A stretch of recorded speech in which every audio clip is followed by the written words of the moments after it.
Segunda carta aos Coríntios, capítulo 2, versículo 12.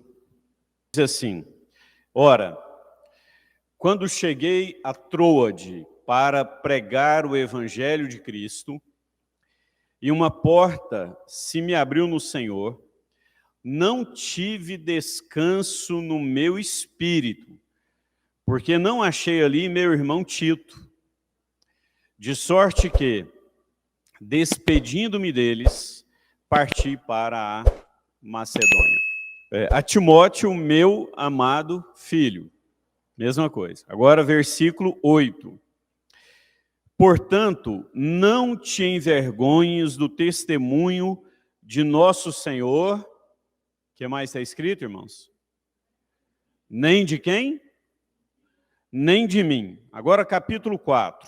2 Timóteo, capítulo 4, versículo 9. Versículo 9, diz assim, 2 Timóteo, capítulo 4, versículo 9. Procura vir ter comigo depressa, porque Demas me abandonou, amando o presente século, e foi para a Tessalônica. Crescente foi para a Galácia, Tito para a Dalmácia. Só Lucas está comigo. Versículo 14. Alexandre, o latoeiro, causou-me muitos males. O Senhor lhe pague segundo as suas obras. Versículo 16. Ninguém me deu assistência na minha primeira defesa. Antes, todos me desampararam.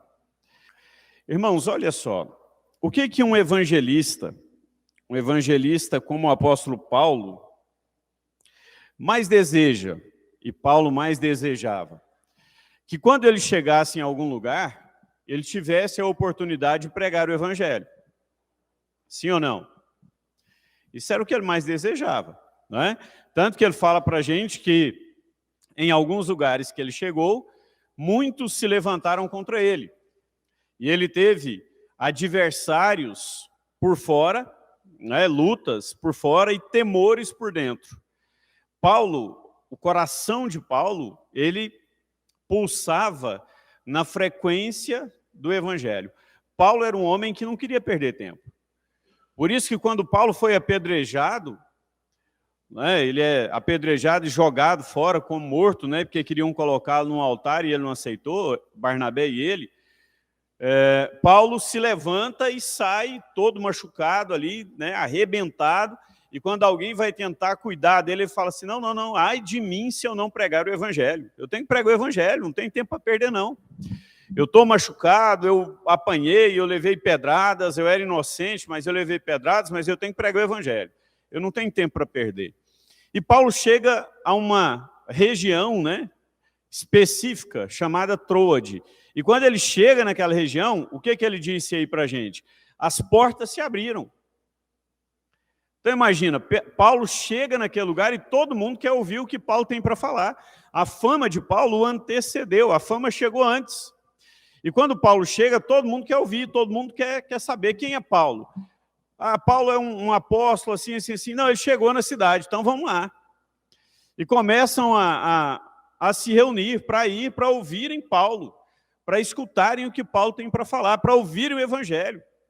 E Paulo então fala, olha, uma grande porta se abriu, mas eu não preguei. O verso 12 mostra uma situação de euforia de Paulo. Uma grande porta se abriu. Aí o verso 13 muda completamente a situação. Paulo vem e fala assim, mas eu não preguei. Eu não preguei. E por que eu não preguei? Paulo fala. Paulo diz assim, eu não preguei porque Tito não estava lá. Eu queria pregar. As portas se abriram. Mas Tito não estava lá. Então eu não preguei. E é engraçado porque agora, né, Paulo, irmãos, ele foi preso em Roma 2 vezes. Uma vez, a primeira vez, Paulo foi preso em uma prisão que hoje nós chamaríamos de prisão domiciliar. Ele ficou em uma casa.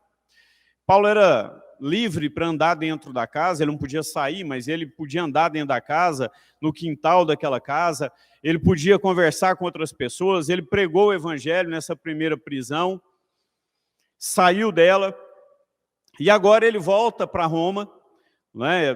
O livro de Atos termina falando isso para a gente, ele volta para Roma, e nessa segunda prisão, Paulo é levado para a masmorra mamertina.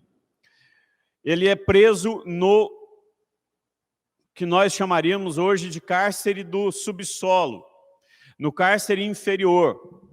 E as celas, naquela época, para começar, elas não tinham um banheiro separado. O preso, ele arrumava um canto da cela para ele fazer as necessidades dele. E aquele canto, todos aqueles dejetos ficavam lá. O preso convivia com aquilo. O lugar era úmido, extremamente úmido. Então, o prisioneiro morria rápido, porque ele acabava arrumando ali uma tuberculose ou contraindo ali algum tipo de febre e morria. Paulo foi levado para essa cela, para essa prisão. E era uma prisão grande. Do lado de fora dessa prisão estava uma das mais bem feitas ruas de Roma, que era a Via Ápia. E Paulo, nesta prisão, Paulo nos disse, no capítulo 4, que nós lemos de 2 Timóteo, Paulo nos disse, Demas, um discípulo dele, um homem que andou com ele, provavelmente um homem que fez curas junto com Paulo, um homem que pregou o evangelho junto com Paulo. E Paulo diz assim, mas Demas, amando o presente século, me abandonou. Que Deus lhe retribua segundo as suas obras. Paulo não sente falta de Demas. No verso 14, Paulo diz, Alexandre, o latoeiro, causou-me grandes males. Há um outro, Alexandre, Paulo também não reclama. Paulo conta numa lista para nós aqueles que eram próximos dele e que o abandonaram. E Paulo nos disse no versículo 11, na primeira parte, ele diz, somente Lucas está comigo. Na minha primeira defesa, naquela prisão, Paulo pôde fazer uma defesa, e ele diz, na minha primeira defesa, ninguém estava comigo. Aquele homem que evangelizou a Ásia Menor, aquele homem que criou igrejas, como por exemplo Éfeso, que em menos de 3 anos, foi uma igreja que adquiriu para o reino milhares de pessoas. Aquele homem que teve centenas de discípulos assassinados pelo governo de Roma. Está só. E Timóteo, um verdadeiro filho na fé de Paulo. Paulo nos disse no capítulo 1, no versículo 2, e na primeira parte do versículo 8, que o próprio Timóteo estava envergonhado dele. Paulo diz, Timóteo, não se envergonhe de mim. Então Paulo é um homem abandonado. Só Lucas está com ele. Mas, estranhamente, na segunda carta aos Coríntios, algum tempo antes dessa prisão em Roma, Paulo nos diz que chega a Troade, as portas estão abertas, tudo está bem, tudo está preparado para que ele pregue o evangelho, e Paulo disse, eu não tive paz, o meu espírito não teve paz e eu fui embora. Por quê? Porque Tito não estava com ele. O que aconteceu com esse homem que, porque um discípulo faltou, não implantou uma igreja, não plantou uma igreja, não pregou o evangelho, foi embora. E depois, quando todos o abandonaram, ainda permanece firme. E evangeliza, inclusive, o prefeito da penitenciária. Quem era Tito? Por que Tito era tão importante? Tito, embora tenha sido uma pessoa real, um discípulo, né, de Paulo, Tito é uma figura. Tito é um tipo, na verdade, do que você e eu devemos ser. Tito é o referencial, é o paradigma para nós olharmos. Porque, irmãos, muitas vezes nós falamos assim, não, meu referencial é Jesus. Isso não é verdade, irmãos. Primeiro, não é verdade porque nós não conseguiremos fazer exatamente o que Jesus fez. Nós não teremos o desprendimento que Jesus teve. Nós não conseguiremos ter o amor que Jesus teve. Nós podemos chegar perto, mas nós não seremos iguais. Mas Tito é uma figura que diz para mim e que diz para você que é possível que dentro das nossas dificuldades, que dentro das nossas limitações, que dentro dos nossos problemas, nós podemos ser semelhantes a Jesus. E semelhantes a Jesus, nós podemos ser iguais a Tito. Então, Tito é um paradigma de quem nós podemos imitar. E por quê? Porque Tito tem marcas, e essas marcas devem estar presentes na minha vida e na sua. Primeiro, olha comigo o que Paulo nos diz no capítulo 7, no versículo 6. A Bíblia diz assim, Deus, porém,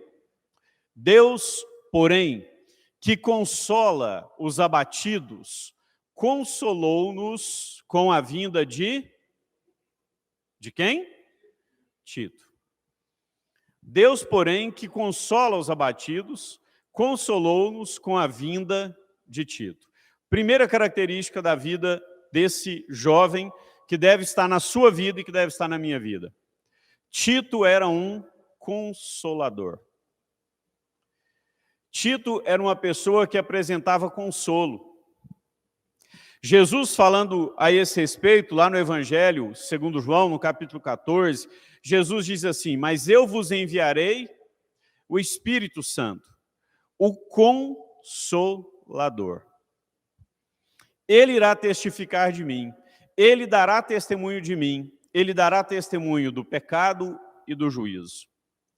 Então, observem, irmãos, quem é cheio com o Espírito Santo tem as características do Espírito Santo. E a primeira característica do Espírito Santo, que Jesus nos diz e que estava presente na vida de Tito, é consolo. Então, Tito é alguém que consola. Tito é alguém que é companheiro. Tito é alguém que consegue trazer uma palavra de conforto. Tito é alguém que consegue trazer uma palavra de ânimo. Tito é alguém que consegue abraçar, que consegue chorar junto, que consegue dar uma palavra de esperança quando as coisas estão difíceis. Tito é alguém que devia estar presente em todas as igrejas, porque, na verdade, todos nós aqui devíamos ser Tito. Mas, cadê Tito? Olha comigo o versículo 13 do capítulo 7. Ele diz assim, por isso, fomos consolados pela vossa consolação. Capítulo 7, versículo 13. E muito mais nos alegramos pela... O que está escrito aí, irmãos? Alegria de Tito. Então, primeira característica, Tito era alguém... Primeira marca de Tito era o consolo. Segunda marca de Tito, Tito era alguém alegre. Tito não era um comediante. Ele não era alguém que saía contando piadas. Ele não era na linguagem moderna, né? Ele não era um stand-up. Não. Tito era alguém tão cheio do Espírito Santo que onde ele chegava havia alegria. Paulo estava abatido, mas Tito chega e consola Paulo. E quando ele consola Paulo, como nós vimos no verso 6, o coração de Paulo se alegra. Por que o coração de Paulo se alegra? Porque havia alegria em Tito. Quando Tito está contando para Paulo, olha, Paulo, lá na Macedônia, as pessoas contribuíram muito mais do que elas podiam. E aqueles irmãos que estavam passando fome lá em Jerusalém, na região da Judéia, nós pudemos ajudar, nós levamos alimentos, nós levamos dinheiro, nós abençoamos aqueles irmãos. Paulo, eu fiquei feliz, porque eu vi, Paulo, que aqueles irmãos que estavam com dificuldade, quando nós chegamos, levamos aqueles alimentos, se alegraram e viram que, de fato, o Senhor não desampara aqueles que são dele. E ali, Paulo, olhando para aquilo, ele fala, Tito, que alegria, Tito. Por que Paulo se alegra? Porque Paulo havia pregado lá na Macedônia. Agora Paulo pensa assim, qual é o testemunho daquele povo? Não era como hoje, né, irmãos, que as notícias correm rápido. Paulo está pensando, como que eu vou ver o testemunho daquele povo? E de repente, Tito chega e fala, Paulo, eles testemunharam ofertando até o que eles não tinham. Eles tiraram da casa deles o alimento da família deles, eles repartiram o alimento da família deles e enviaram para os pobres de Jerusalém. E aquilo alegra o coração de Paulo. Por quê? Porque Paulo, escutando aquilo, Paulo pensa assim, então eu não preguei em vão. Aquele povo entendeu o que é o reino de Deus. Então Tito era alguém que trazia alegria. Era alguém que tinha uma marca, uma alegria que contagiava. Cadê Tito? Olha comigo o versículo 14 agora. Ele diz assim, se em alguma coisa me gloriei de vós para com ele, não fiquei envergonhado. Pelo contrário, como em tudo vos falamos com verdade, também a nossa glória para com Tito se achou verdadeira, e o seu afeto para convosco é mais abundante, lembrando-se da obediência de todos vós, e de como o recebestes com temor e tremor. Regozijo-me de em tudo poder confiar em vós. O que Paulo está dizendo? Terceira marca. Primeira marca, consolo. Segunda marca, alegria contagiante. Terceira marca, Tito era alguém que tinha um equilíbrio emocional. O texto mostra que mesmo Tito sendo elogiado, mesmo Tito sendo alguém cheio do Espírito Santo, ele ainda era uma pessoa sensível às necessidades dos outros. Ele ainda era uma pessoa grata a Deus. Ele ainda era uma pessoa grata ao apóstolo Paulo, porque foi Paulo quem o evangelizou. Ele ainda era uma pessoa grata à igreja. Então, não é só o fato de ter recebido elogios do apóstolo Paulo, não. Tito era uma pessoa equilibrada. Equilibrada. Tito não era uma pessoa que, quando era corrigida ou disciplinada, desviava. Tito não era uma pessoa que, quando corrigida, se afastava da igreja.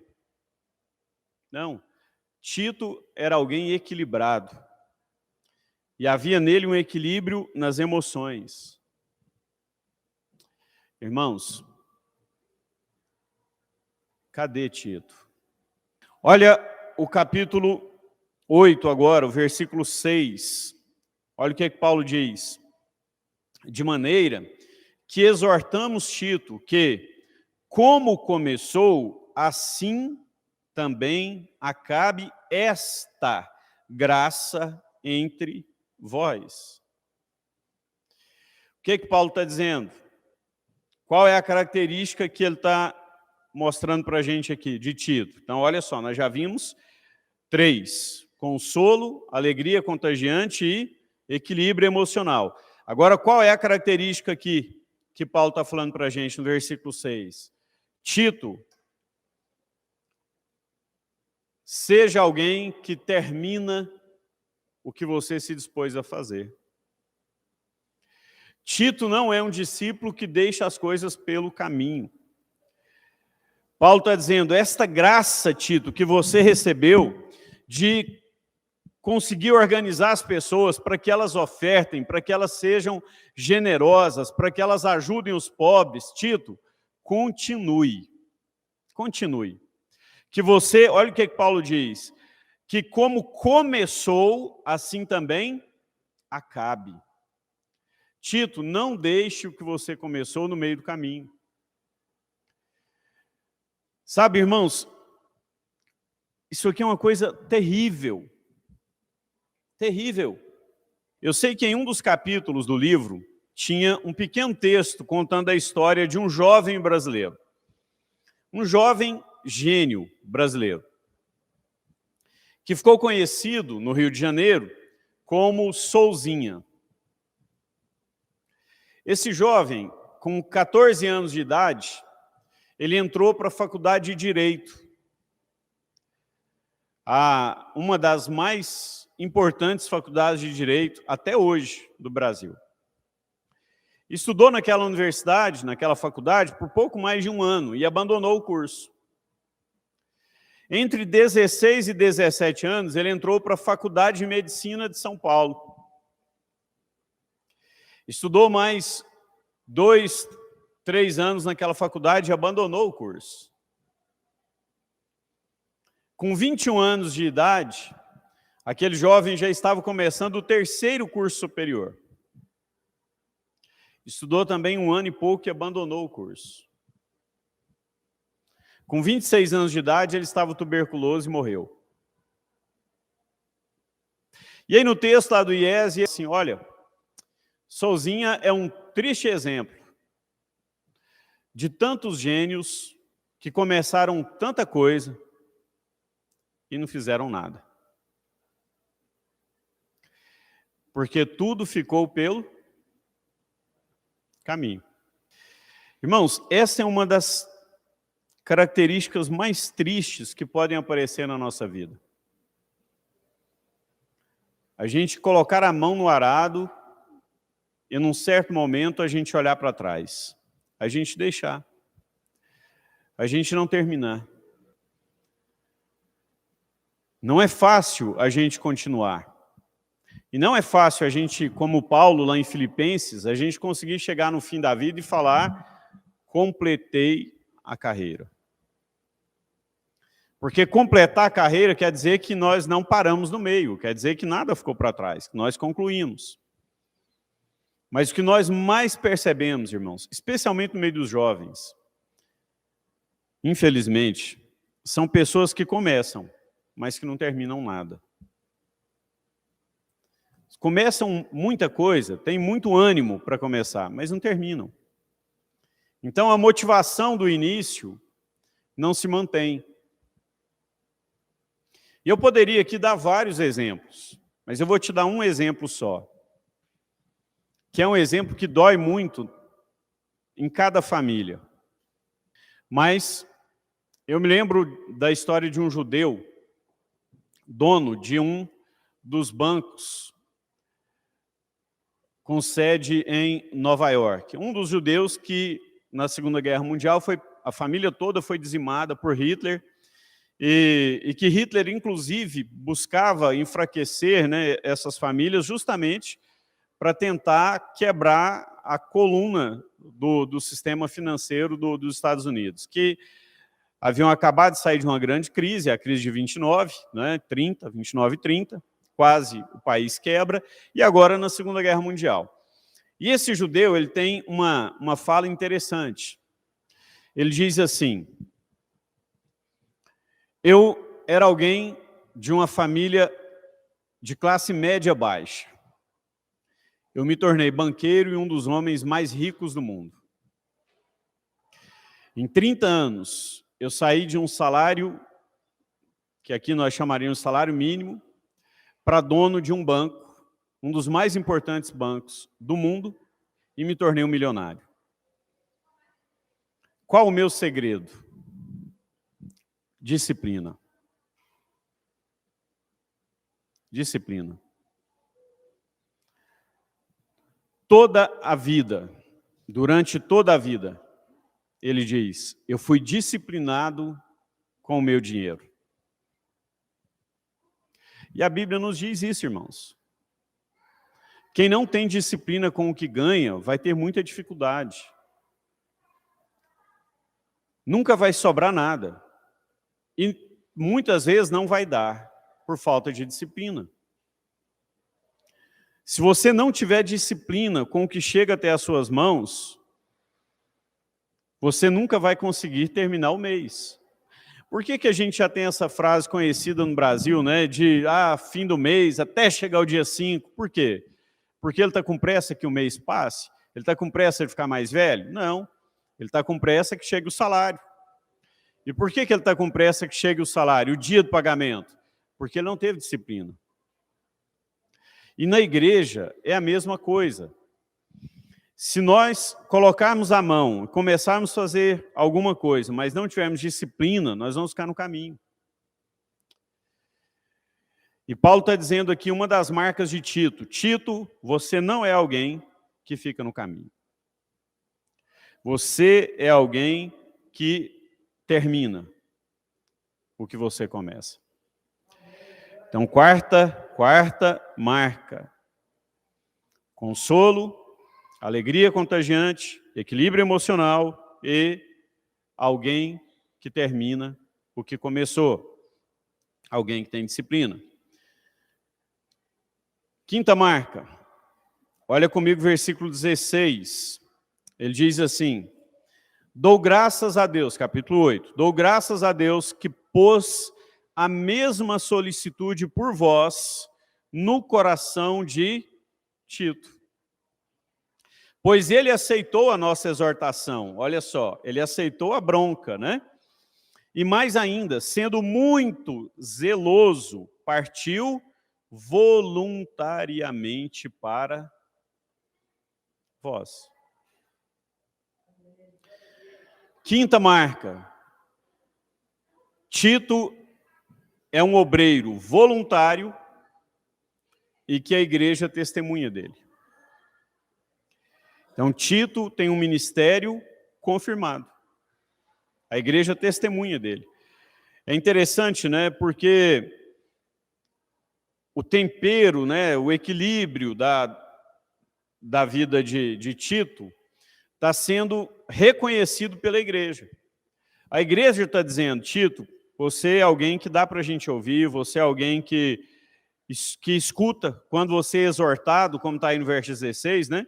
Quando você, aliás, no 17, quando você é exortado, você escuta, você muda, você se submete às decisões da igreja, você espera as decisões da igreja. Tito, você é alguém para a gente ouvir e para a gente imitar. Então, quinta marca, ele é um obreiro voluntário, confirmado pela igreja. A igreja está confirmando. E aí, voltando, cadê Tito?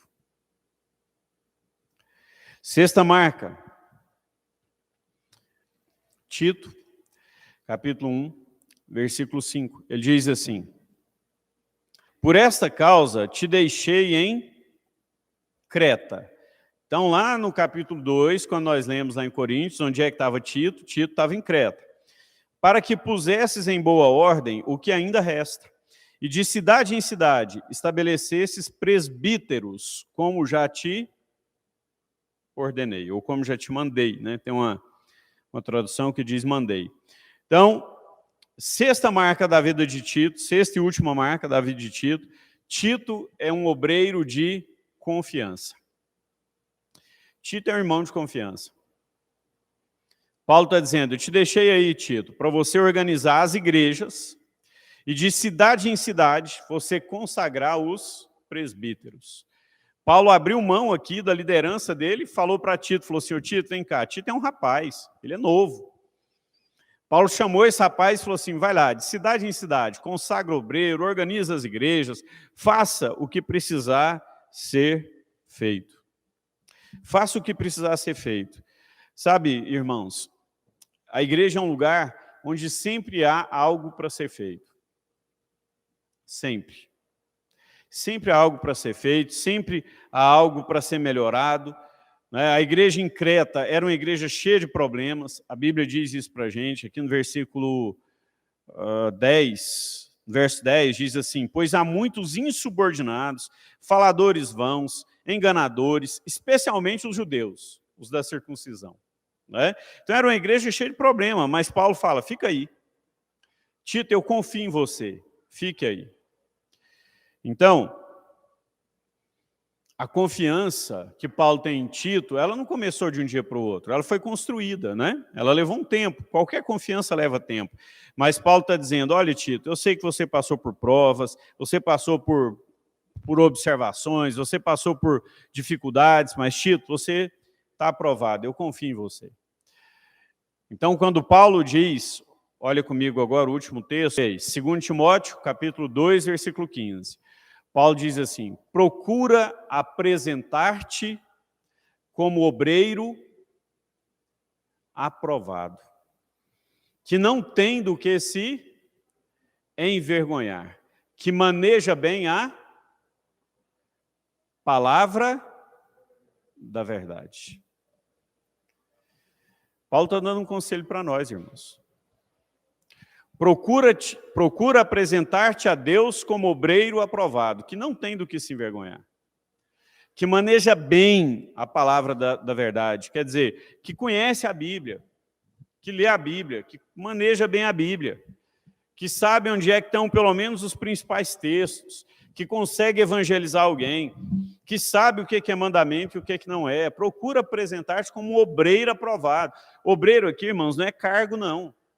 Obreiro é aquele que foi chamado por Deus para fazer a obra. Quem foi chamado por Deus para fazer a obra? Levanta a mão, levanta a sua mão. Agora faz assim, ó, eu. Porque se Deus não te chamou para fazer a obra, Deus não te chamou. Né? A Bíblia diz isso. Então, Paulo está dizendo, apresente-se a Deus como um obreiro aprovado, que não tem do que se envergonhar. E aí eu de novo pergunto, cadê Tito? Se Tito é o nosso paradigma, se Tito é o nosso referencial, né? Se Tito é o que todos nós devíamos ser, cadê Tito? E eu quero concluir te dizendo que não existe uma cartilha de regras para nós seguirmos a Bíblia. Né? Não tem. Mas nós podemos olhar para alguns personagens da Bíblia e imitá-los. Né? Às vezes eu vejo algumas pessoas falando assim, não, nós não estamos vivendo no tempo da lei, nós estamos vivendo no tempo da graça. Isso é verdade? É. Mas isso não é a verdade completa. E uma verdade que não é completa é uma mentira. Porque normalmente quando essas pessoas dizem nós estamos vivendo o tempo da graça e não o tempo da lei, o que elas querem é excluir a lei. O que elas querem é excluir o que a lei dizia. E a lei que foi revogada é a lei cerimonial. No Novo Testamento, não tem nenhum lugar no Novo Testamento dizendo, por exemplo, que eu não devo cobiçar as coisas do próximo. Mas isso está lá no 10º mandamento. Quando eu abro a minha Bíblia em Êxodo, capítulo 20, e começo a ler a partir do versículo 2, a palavra de Deus diz assim, não farás, ouça Israel, terás somente um Deus, um só Senhor. Não farás para ti imagens de escultura, nem coisa alguma semelhante ao que há em cima nos céus ou embaixo da terra. Não te prostrarás a ela e nem a prestarás culto, porque o Senhor, o seu Deus, é um Deus zeloso.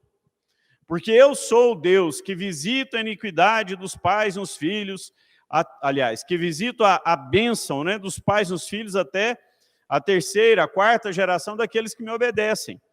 Mas eu visito a iniquidade dos pais nos filhos até 1000 gerações, daqueles que não me obedecem.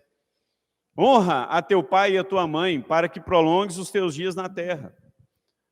6 dias trabalharás, mas o 7º dia terás descanso. Não matarás, não furtarás, não dirás falso testemunho, não cobiçarás o boi do seu próximo, a ovelha do seu próximo, a casa do seu próximo, nem coisa alguma do seu próximo. Não desejarás a mulher do seu próximo, e nem nada do seu próximo. Onde, no Novo Testamento, no tempo da graça, que os 10 mandamentos foram revogados, irmãos? Em lugar nenhum. Lugar nenhum. Então, quando a gente fala, nós estamos vivendo o tempo da graça, o que isso quer dizer é que quando eu peco, eu posso me ajoelhar e pedir perdão. Eu não preciso mais ir lá pegar uma ovelha e matar essa ovelha para o meu pecado ser perdoado. Jesus já fez isso. Mas nós ainda precisamos continuar obedecendo os mandamentos. Não é?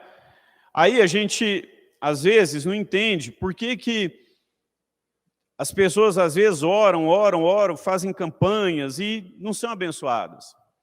E a vida não muda. Mas quando a gente olha para Deuteronômio, capítulo 28, a partir do versículo 1, a palavra de Deus diz assim para nós: ouça, Israel, eis que hoje eu coloco diante de vocês 2 caminhos. O caminho da bênção e o caminho da maldição. O caminho da vida e o caminho da morte. E aí Deus dá uma dica, ele fala assim: escolha, pois, o caminho da vida, para que vocês vivam. Se atentamente ouvires a voz do Senhor, o teu Deus, o Deus que te tirou do Egito, da terra da escravidão, está te levando para uma terra que mana leite e mel. Se ouvires a voz do seu Deus, quando entrares na terra para onde hoje eu te mando, bendito serás no campo, bendito serás na cidade, bendito será o fruto da sua amassadeira, bendito será o fruto do seu trabalho. E em tudo quanto colocares as mãos, prosperarás. Mas, se não ouvires a voz do Senhor teu Deus e entrares na terra que o Senhor hoje teu Deus te dá, maldições virão sobre você. Então, qual é o segredo, irmãos? Ouvir a voz de Deus. Se atentamente ouvires a voz de Deus. E ouvir a voz de Deus implica em ouvir o que a Bíblia está me dizendo e obedecer. Então eu posso olhar para a vida desse jovem, Tito, e começar a imitar. Começar a fazer o que ele fazia. E aí a Bíblia me diz, lá em Isaías 1,19, se quiseres e me ouvires, comereis o melhor dessa terra. E Deus não está falando de comida, tá, irmãos? Porque tem gente que pensa assim, mas eu já estou comendo bem. Mas Deus não está falando de comida, irmãos. Deus está falando de uma casa em paz. Deus está falando de uma família abençoada. Deus está falando de uma vida longa. Não é? Sem estar todo dia enfrentando uma doença diferente. Deus está falando de paz. Deus está falando de segurança. E Deus está falando de comida. Não é? Porque Deus está falando que não vai deixar você passar fome. Mas é se quiserdes e me ouvirdes. Porque não basta querer. Então eu posso olhar para a vida desse rapaz e imitar. Mas quem tem sido o seu exemplo? Como eu disse no início, alguns que acham que são espirituais, né, dizem, não, meu exemplo é Cristo. Eu vou seguir a Jesus. Mas ele não dá conta de perder 1 minuto do tempo de oração dele ou do sono dele para interceder pela vida de outro. Como é que Cristo é o exemplo dele? Jesus não perdeu 1 minuto, ele entregou a vida. Isso é só uma maneira da gente dar uma desculpa. Não é? Outros não. Não. Meu exemplo é Paulo. Meu negócio é orar, tá no reteté, tá no poder e não sei o quê, mas Paulo,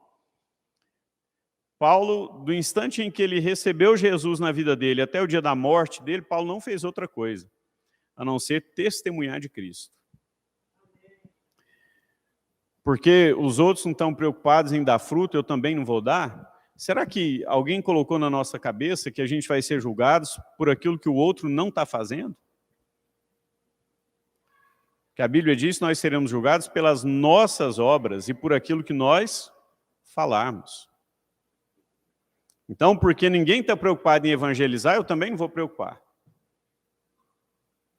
Aí eu estou com 15 anos de crente, eu nunca consegui levar uma pessoa para Cristo. e eu acho que eu estou bem. Eu não falo de Jesus para ninguém. O nosso exemplo é Tito, não Demas, não Alexandre, não Himeneu, é Tito. Que Jesus nos constrange, irmãos, a de verdade a gente não ser só quem frequenta culto, mas a gente falar do Senhor. Amém? Então, que hoje a sua coluna de pedidos espirituais, se ainda não tem, que hoje ela possa ter aí um pedido, que eu seja mais usado por Deus. Que eu seja mais usado por Deus. Que Deus possa tocar no nosso coração para que a gente possa dedicar de verdade para Ele, pelo menos o dízimo do nosso tempo, para que as pessoas conheçam o Senhor.